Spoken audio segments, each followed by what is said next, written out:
Please, Lord, give me a sign, a sign. I wanna be the greatest. Everybody on the fake shit. I look around and feel like everybody is the fakest. I make this every day and I'm impatient, hoping one day I blow up from the basement. Statement, the top is so vacant. I don't hear shit that I think is amazing. Waiting for my day when I'm playing sold out shows for 1,000 faces. Hey, give me that crown, get in my way and to be put down. It ain't your place, all this my town. The first time I ever went to the gym was when I was 20 years old. That was in Canada. প্রথমবার কানাডাতে গেছি ইউনিভার্সিটির জন্য। 20 বছর বয়স। ওখানে দেখি যে আমার ফ্রেন্ডরা এত ফিট, এত রেগুলার জিম যাওয়াতে। I started going out, but then আমার ফ্রেন্ড সে আমাকে একটা জিনিস বললো, সেটা হচ্ছে যে তুমি যদি এদেরকে দেখে অনেক ইনফ্যাচুয়েট হয়ে তুমি জিমে আসতে চাচ্ছ, তাহলে এটা আসার দরকার নাই, বিকজ এই ইনফ্যাচুয়েশনটা অনেক দ্রুত চলে যাবে এবং তুমি এই ওয়ার্কআউটটা কন্টিনিউ করতে পারবে না, because it's just too hard to work out. হ্যাঁ, ওই ডিসিপ্লিনটা এস্টাবলিশ করার জন্য তোমাকে আমি রেকমেন্ড করবো যে তুমি 1 বছর খালি জিমে সকালবেলা উঠে জিমে আসার ব্যবস্থা করো, বা আসার একটা অ্যাকশন নাও, নিয়ত নাও। 1 বছর তোমার ওয়েট লিফটিং তো করার দরকারই নেই, এবং আমি করিও নাই। আমি 1 বছর খালি যে আমার জিম ছিল বাসা থেকে 2 কিলোমিটার দূর, 2 কিলোমিটার দূর হেঁটে যেতাম, 2 কিলোমিটার হেঁটে আসতাম। মাঝে মাঝে এত টায়ার্ড থাকতাম যে জিমে খালি আমি যেয়ে খালি ঘুরঘুর করতাম, কিছু না ট্রেডমিল করতাম, কোনো কার্ডিও করতাম, কিছুই না। কিন্তু এটা অনেক জরুরি ছিল, এবং এটা আমাকে সেটাই বোঝাতে চাচ্ছিল যে তোমার বডির থেকে তোমার মাইন্ডটা সবার আগে ট্রেন করতে হবে। কিন্তু ভাই বাংলাদেশে এসে যতই জিম করি, খাবার যদি না ঠিক রাখি কোনো লাভ হবে না। প্রপার ওয়ার্কআউটের জন্য রেস্টটা যে কত জরুরি এটা খুব লোকে এমফাসাইজ করে। অ্যানাদার রিজন আমি প্রপারলি ওয়ার্কআউট করতে পারি না ইজ বিকজ আমার ঘুম হয় না। আইডিয়ালি যারা ওয়ার্কআউট করে তাদের ঘুমানো উচিত 8 থেকে 10 ঘন্টা, মানে প্রপার যারা ওয়ার্কআউট করে, কারণ বডিকে রিকভার করতে হয়। কিন্তু আমার কাজের মাঝখানে আমার ম্যাক্সিমাম হয়তো 5 ঘন্টা ঘুম হয়, 4.5-5 ঘন্টা। এখন বাচ্চা হয়েছে, বাচ্চার কারণে আরও কম ঘুমানো হয়, তো এই জন্য আমার প্রপার রেস্টও হয় না। রেস্ট হয় না দেখে হয়তো মাসল ডেভেলপমেন্ট, গ্রোথ, হাবিজাবি এই সব কিছু খুবই লিমিটেড থাকে। আপনি দেখবেন আমি ঘুমায় যাই, গাড়ির মধ্যে ঘুমায় যাই, টিভি দেখতে দেখতে ঘুমায় যাই, কোথাও যেতে গেলে ঘুমায় যাই, কোনো গ্যাদারিংয়ে গেলে ঘুমায় যাই। It's like so random and so embarrassing to be honest. এখন আইডিয়াল সিচুয়েশন তো না ভাই, এখন যেই জন্য আসছি বাংলাদেশে সেই কাজটা তো করতে হবে আর কি। সো আইডিয়ালি আমাদের টার্গেটটা অ্যাকচুয়ালি হবে যে তাদের স্কেজুল যাতে ভরা থাকে, আউটকাম এটাই। বুস্ট করবে না, বাট ওনার অর্গানিক সেলে হেল্প করবে, যেমন ঘি, মধু, হালদি, যা আদার্স ওনার মেইন আইটেম হচ্ছে আচার। And I'll be bringing in some goods from a customer. Basically had to monitor the whole cycle so that we can determine what steps are actually unnecessary.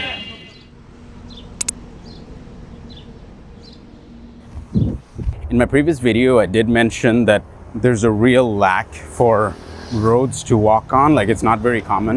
This actually changes that. One of the viewers pointed out the road on Madani Avenue near Action Feet or 100 Feet, and this is a game changer. Look at this, how beautiful these roads are. Very little traffic. I think these roads were inspired by the Middle East in some ways. Like these remind me of Abu Dhabi where I grew up. There's also a mosque that seems vaguely familiar. Like it looks like you're in Sharjah or Dubai back in the early 2000s. So really nice architecture. They're building this massive golf facility right here near Action Feet. I'm likely going to make this a regular thing.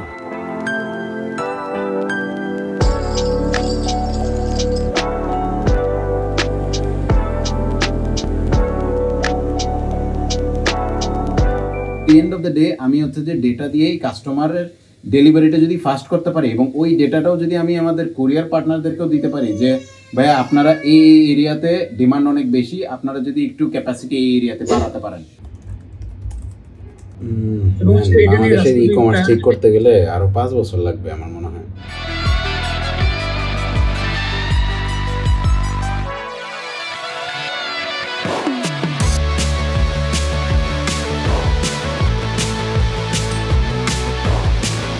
আজ পর্যন্ত যতগুলো আমি ডিস্ট্রিবিউটরদের সাথে কথা বলছি, software distributor বলে হ্যাঁ ভাই আপনি পাঠাই দেন। এটা আমি বলবো যে বাইরের দেশে অবভিয়াসলি ইন্দোনেশিয়াতে, ফিলিপিন্সে, সিঙ্গাপুরে ওরা বলছে হ্যাঁ আপনি সফটওয়্যারটা পাঠাই দেন বা লগ ইন দিয়ে দেন, আমরা ডিস্ট্রিবিউট করবো। মানে এখানে আমি একবারও দেখলাম না যে ওরা জিজ্ঞেস করবে যে ভাই আপনার কাস্টমারগুলো কি আপনার কাস্টমারের রেভিনিউ কত, আপনার কাস্টমারের বিহেভিয়ার কি, আপনার কাস্টমাররা কোন সেগমেন্টে টার্গেট করছেন, এটা B2B না B2C, মানে এরকম যে কোয়েশ্চেন জিজ্ঞেস করবে আমি তো তখন বুঝে যাবো যে আচ্ছা ঠিক আছে এই কোয়েশ্চেন জিজ্ঞেস করছে কেন, কারণ সে টার্গেট করতে চাচ্ছে আর কি, সে এমনভাবে বলছে যে এমনি মাল বেচতেছে আর কি, and like that's not how it's supposed to be, right? I've done the traditional route of marketing, which is like I take the problems, I summarize the problems, I talk about the problems, create content on the problems, and I run those problem contents as ads. And when a lot of people are aware that they have the same problem, they click on things that find a solution. They click on it, right? And the more they click on it, I realize how many people actually have that problem. And so once these guys have the problem, we talk to them. Again, the funnel is lower and lower. And then we filter it out, like who are the actually ones that have problem. That's the bigger funnel. Then how many of them are willing to pay for like a solution, a smaller funnel. And then the smallest funnel is how many of them are converting and paying us to build that solution or to implement that solution for them. Once it's implemented, what we do is we wait for a month of their usage. We get a little feedback from them, and then we record it as a video, and then we run that video as ad for other people that, oh my God, this company actually found a solution for this specific problem. তো তার টাকাটা কোথায় নষ্ট করবে, কোথায় করবো এটা বুঝা। তো তখন আমরা বলি যে ভাই আমাদেরও খুব প্যারা হয়ে যাইতেছে, এর থেকে ভালো যে আমরা একটা অটোমেশন সিস্টেম বানাই।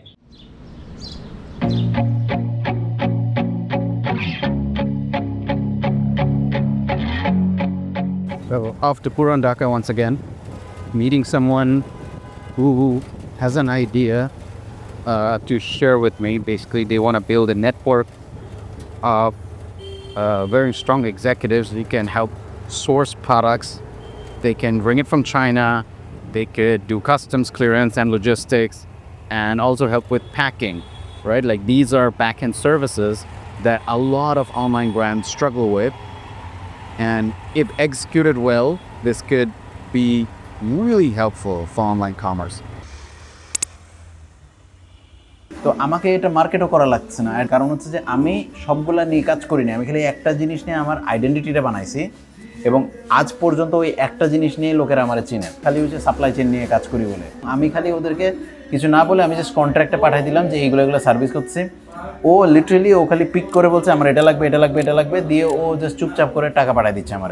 ওই সাপ্লায়ারগুলোকে আমি এনলিস্ট করাই দিলাম, বাংলাদেশ যা চাচ্ছে সেইভাবে আস্তে আস্তে আস্তে আস্তে করে দিচ্ছি। আমি যদি ওভার বিল্ড করে ফেলি তাহলে আমি নিজে খরচ করে ফেললাম। আচ্ছা তুমি একটা জিনিস চাইছো, দেখি আরো 5 জন এটা চায় নাকি, তারপরে দেখি 10 জন চায় নাকি, তারপরে বুঝলাম যে এটার মধ্যে একটা ডিমান্ড আছে। এটাই কিন্তু প্রোডাক্ট মার্কেট ফিটের যে জার্নিটা আর কি, আগে ডিমান্ডটা জাজ করে তারপরে আমি বানাচ্ছি। এখন আমি 1 বছর পরে আমার কাস্টমাররা জিজ্ঞেস করছে ভাই ফুলফিলমেন্ট দিবেন।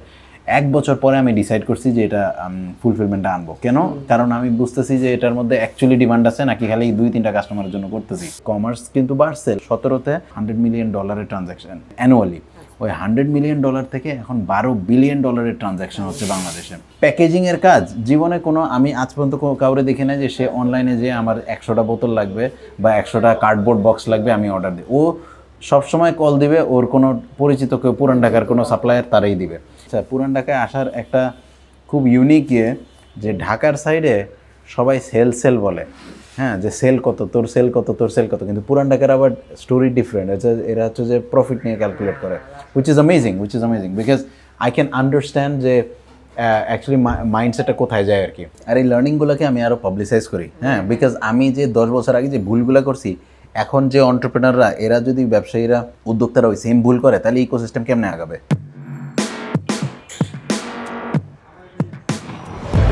Perfect.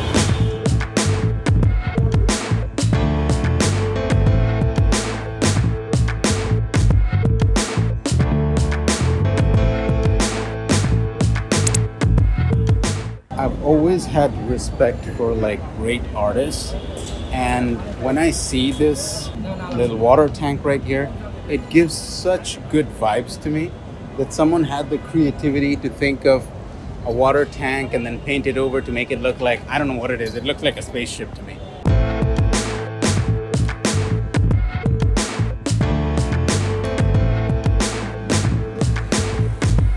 আমি বুঝতে পারছি যে দুবাইয়ের লোকেরা কত ব্যবসা করে বাংলাদেশে, বিকজ বাংলাদেশের কনজিউমার মার্কেট, এই জগতে কেউ ওদের সাপোর্টিং হ্যান্ড নাই যারা হচ্ছে যে এই পুরো অ্যাকাউন্টটা নিয়ে তাদের ম্যানেজ করবে।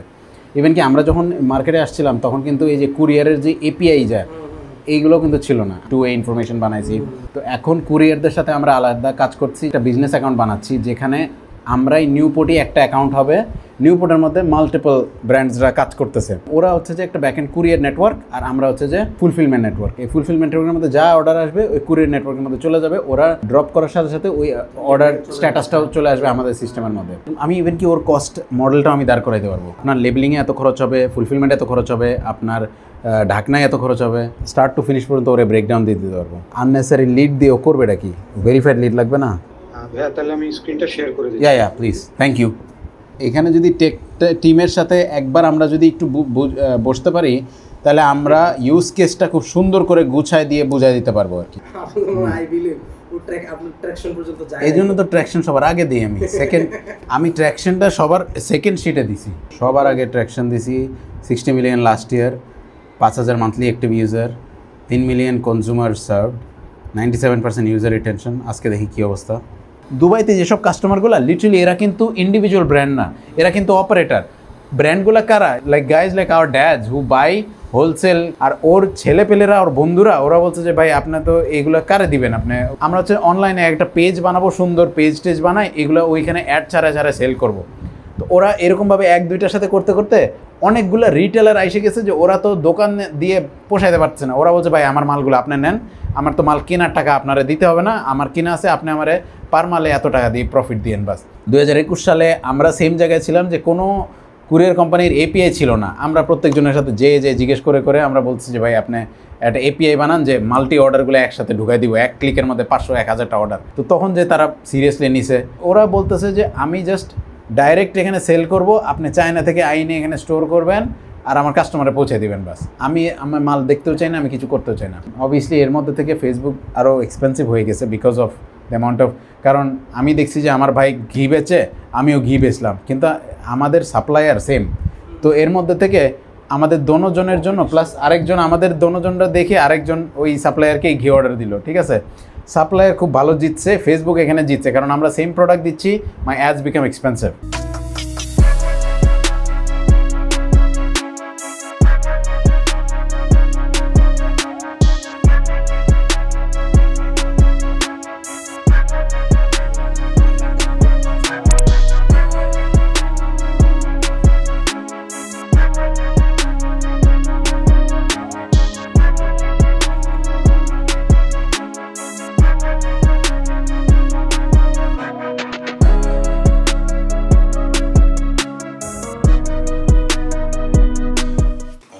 That has ever worked for me is like just cold turkey it, just fast.